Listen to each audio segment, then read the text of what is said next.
दोस्तों, अक्सर देखा गया है कि सामाजिक परिदृश्यों या राजनीतिक लालसा की वजह से देश टूटते रहे हैं। भारत से भी टूटकर दो देश पाकिस्तान और बांग्लादेश बने। राजनेता अपनी राजनीतिक लालसा या विकास के लिए नए आयाम गढ़ने के लिए अक्सर देश के अंदर कई राज्यों को भी अलग कर देते हैं। लेकिन आज हम दो देशों को एक साथ लाने की मंशा और इसके होने वाले फायदों के बारे में बात करते हैं। भारत के पूर्व राष्ट्रपति प्रणब मुखर्जी ने अपनी बहुचर्चित autobiography the president of the year में नेपाल को लेकर एक बहुत बड़ा खुलासा किया।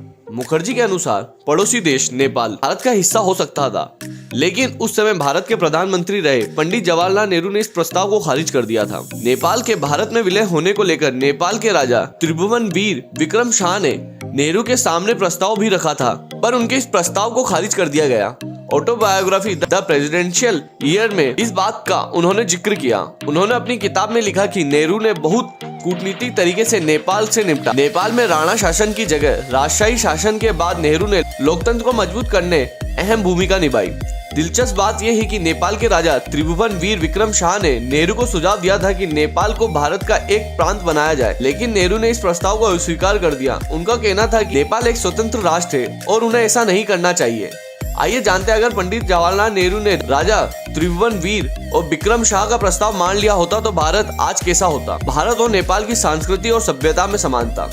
नेपाल हिमालय की गोद में बसा एक छोटा सा देश है। यहाँ के हसीन नज़ारे हर किसी को मोह लेते हैं। नेपाल साउथ एशिया का सबसे पुराना देश है और यहाँ 123 भाषाएं बोली जाती है। भारत और नेपाल ऐसे देश हैं जिन्होंने आपस में सभ्यता और संस्कृति साझा करने की बहुत ज्यादा आवश्यकता नहीं है, क्योंकि दोनों देशों की संस्कृति रीति रिवाज एक दूसरे से बहुत मेल खाते हैं। दोनों देशों के बीच धार्मिक, संस्कृति और सामाजिक तौर पर साझी विरासत है। नेपाल की संस्कृति पर भारतीय, तिब्बती, मंगोली संस्कृतियों का प्रभाव है। नेपाल की संस्कृति विश्व की सबसे समृद्ध संस्कृतियों में से एक है। नेपाल की संस्कृति में शिष्टाचार, पोशाक, भाषा, अनुष्ठान, व्यवहार, नियम और मापदंडों के नियम शामिल है और यह एक स्पष्ट रूप से देखा जा सकता है। नेपाल की संस्कृति परंपरा और विनयता का एक द्वितीय संयोजन है। नेपाल में भी भारत की तरह त्योहार और उत्सव देश की संस्कृति का पर्याय है। अधिकांश नेपाली त्योहार विभिन्न हिंदू और बौद्ध देवताओं से संबंधित है। नेपाल में भी भारत के त्योहार बुद्ध जयंती और तीज मनाए जाते हैं। इसके साथ ही पड़ोसी देशों के रिवाज, परंपरा और विचारों का भी समावेश है। नेपाल के लोग हमारे खान पान, रहन सहन, रीति रिवाज और भाषाओं को समझते हैं और भारत के विभिन्न प्रांतों में रहते हुए देश को आगे बढ़ाने का अपना महत्वपूर्ण योगदान भी देते हैं। दोनों देशों के बीच रोटी बेटी का संबंध माना जाता है। दोनों देशों के बीच धार्मिक, सांस्कृतिक विरासत एक सी है। अगर भगवान राम भारत के हैं तो माना जाता है कि राजा जनक और सीता नेपाल के हैं। अगर महात्मा बुद्ध को निर्वाण प्राप्ति भारत में हुई थी तो उनका जन्म लुबिन नेपाल में हुआ था। भारत में लाखों नेपाली रोजी रोटी कमा रहे हैं और यहीं रह रहे हैं। नेपाल में भी लाखों भारतीय रह रहे हैं। दोनों देशों में हिंदी बोली जाती है। काशी का विश्वनाथ मंदिर व काठमांडू का पशुपतिनाथ मंदिर दोनों देशों की एकता को दर्शाता है। हिंदी और नेपाली भाषा को भी देखें, न तो केवल लिपि देवनागरी है बल्कि शब्दावलियों भी एक जैसी है। जो हिंदी जानता है या पढ़ता है वो थोड़ी बहुत नेपाली भी पढ़ और समझ सकता है। नेपाल की सीमा 3 तरफ से भारत से जुड़ी है और एक तरफ तिब्बत की सीमा लगती है।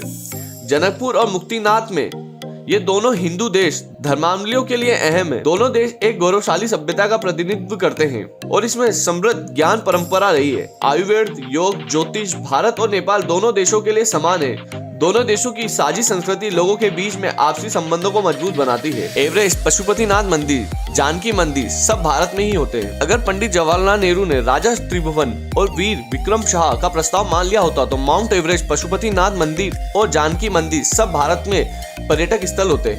माउंट एवरेस्ट दुनिया का सबसे ऊंचा पर्वत है और ये पर्यटन के साथ साथ समृद्ध दृष्टि से भी बहुत महत्वपूर्ण है। ये पूरे भारत के लिए गौरव का विषय बनता।